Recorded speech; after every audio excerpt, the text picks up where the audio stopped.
चलिए देखिए, सवाल है कि एक फिगर दिया हुआ है, रेक्टेंगुलर फिगर, ठीक है। रेक्टेंगुलर एक लैंड है, प्लॉट है, जिसकी लेंथ जो है 8 मीटर है और 6 मीटर इसकी ब्रेथ दी हुई है, चौड़ाई दी हुई है। कहता है कि इसके चारों कोने पर एक क्वाड्रेंट सर्कल बना हुआ है, ठीक है, बेड, फ्लावर बेड बना हुआ है, और ये चारों जो है उसका 2 मीटर लंबा है, 2 मीटर चौड़ा है। देख रहे हैं फिगर में, ठीक है, सवाल की फिगर में 2 मीटर लंबा और 2 मीटर चौड़ा, ये देखिए आपका क्वेश्चन है।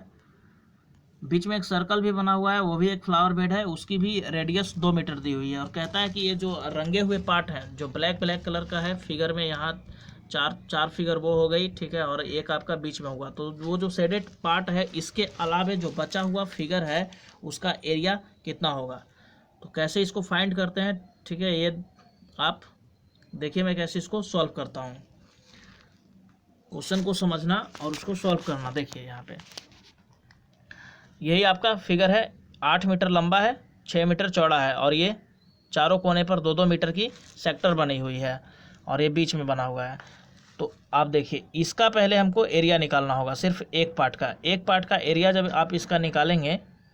देखिए पूरे पार्ट का अगर मैं मान लेता हूँ कि यहाँ पर गोल होता, ठीक है, पूरे सर्कल होता, तो ये क्या होता, बीच वाला पॉइंट जो ये है, ये आपका होता सेंटर, ठीक है, ये आपका सेंटर होता, और सेंटर से कहीं भी सटने वाली जो लकीर होती है, ठीक है, रेडियस के सरकमफेरेंस पर, सर्कल के सरकमफेरेंस पर, उसको रेडियस कहते हैं। तो ये आपका 2 मीटर रेडियस, इधर से भी 2 मीटर रेडियस, और ये आपका क्या बन गया, ये बन गया आपका एक सेक्टर, ठीक है।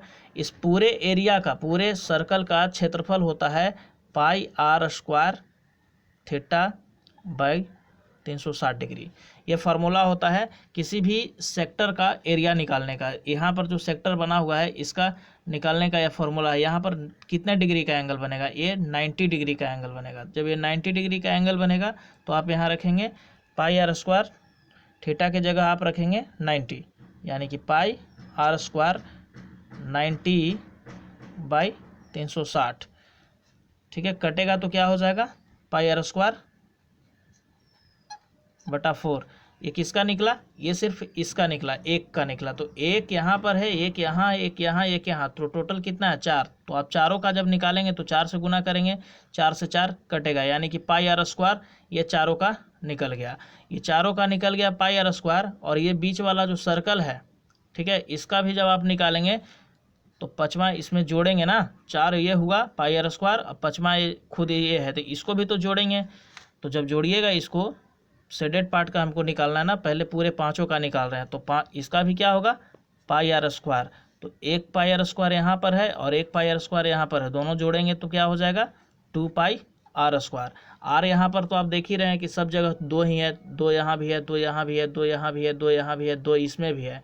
तो इसीलिए मैंने ज़्यादा हेर फेर नहीं किया, सबको पहले फार्मूले के बेस पर पाई आर स्क्वायर रखते गया। अब आर का वैल्यू कहीं पर कोई चेंज नहीं है, अगर कहीं पर 2 होता, कहीं पर 3 होता तो मैं इसको अलग अलग करते जाता, लेकिन मैंने डायरेक्ट किया है क्योंकि कहीं पर कोई चेंजेस करना नहीं है। 2 पाई आर स्क्वायर का मतलब होगा 2 गुने पाई का मतलब 22/7, और आर का मतलब है 2, तो 2 गुने 2, 2 बार, यानी कि आपका निकल गया 22/7 को आप पाइप का पाई भी रख सकते हैं।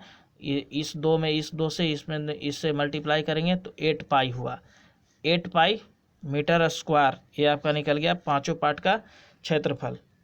अब ये जो फिगर है आपका पूरा रेक्टेंगुलर, ठीक है, उसका एरिया जब निकालेंगे तो 8 छक 48। अब इस 48 में से आप इस 8 पाई को क्या करेंगे, घटा लेंगे, ठीक है, पाई का मान पुट कर दीजिए, 48 माइनस 8 गुने क्या हो जाएगा, 22/7 हो जाएगा। एलसीएम वगैरह निकालिए और निकालने के बाद डिवाइड करिए, पॉइंट वगैरह में जो आएगा वही आपका आंसर हो जाएगा, उतना मीटर स्क्वायर।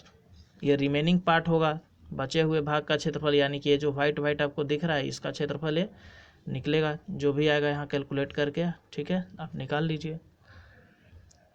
यहाँ पर जो है पाई आर स्क्वायर थीटा बटा 360, अगर ये आपको समझ में नहीं आ रहा है तो मैं आपको थोड़ा सा इसको और भी एक्सप्लेन कर दे रहा हूँ। देखिए कोई भी अगर सर्कल होता है तो सर्कल का एरिया आप जानते हैं कि होता है पाई आर स्क्वायर। ये पाई आर स्क्वायर आया कहाँ से, बीच में होता है, पाई आर स्क्वायर कहाँ से आया वो देखिए, बीच में होता है सेंटर, और सेंटर पर जो एंगल बनता है वो होता है 360 डिग्री।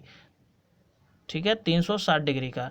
तो अब जब हम ये फार्मूला लगाते हैं पाई आर स्क्वायर थीटा बटा 360, थीटा बटे 360, तो थीटा का वैल्यू बीच वाले सर्कल का एंगल कितना है 360, तो जब आप यहाँ 360 रखते हैं तो आपस में कटता है, पाई आर स्क्वायर बचता है। इसीलिए हम एरिया ऑफ सर्कल सीख चुके हैं, पढ़ाया जाता है कि पाई आर स्क्वायर होता है, जबकि पाई आर स्क्वायर थीटा बटा 360 होता है। अभी यहाँ पर थीटा के जगह हम मान लेते हैं कि थीटा ना रह करके क्या रहेगा, इस तरह से रहेगा, यहाँ पर है ये और ये एंगल बन गया, ठीक है। ये एंगल अगर मान लेते हैं 60 डिग्री का बनेगा, तब इस वाले पूरे एरिया का, इस वाले पूरे सेक्टर का जब हम एरिया निकालेंगे तब लिखेंगे पाई आर स्क्वायर, थीटा का मतलब 60 और 60 बटे 360 कटेगा, यानी कि 1/6 पाई आर स्क्वायर बाई 6।